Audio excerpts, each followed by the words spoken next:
So if I may, just to step back for one moment, just talking about hate violence against the Hindu community.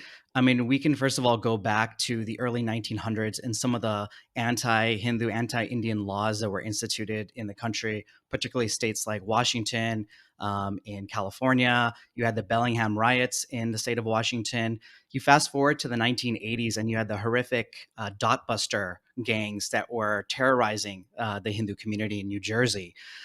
Now, interestingly, hate crimes against Hindus as a specific category wasn't actually even recorded by the FBI until 2015, when there was an initiative by HEF and a number of other civil rights organizations to add specific categories to the tracking by the FBI of hate violence. So there was an anti-Sikh category, anti-Hindu category, anti-Buddhist, anti-Arab category that was added. So the violence has definitely been there. The anti-Hindu hate has definitely been there. It's being recorded more recently, better, but it's still not being recorded properly. That deals with, number one, the fact that law enforcement agencies aren't really aware of what Hinduphobia looks like or what anti-Hindu violence looks like. And I think, to Pushpata's point, that report does a great job of helping to lay out what Hinduphobia actually is and what it encompasses.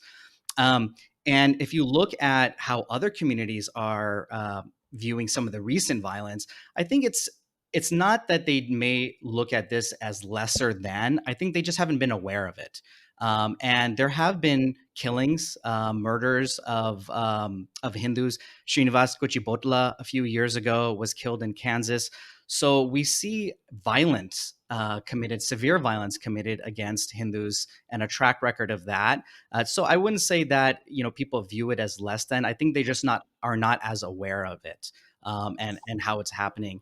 I think the other thing to Right. point out is that there's a difference now. What we're seeing is that there's a perception that anti-minority violence is always committed by whites or white nationalists or extreme on the American right, extremists on the American right.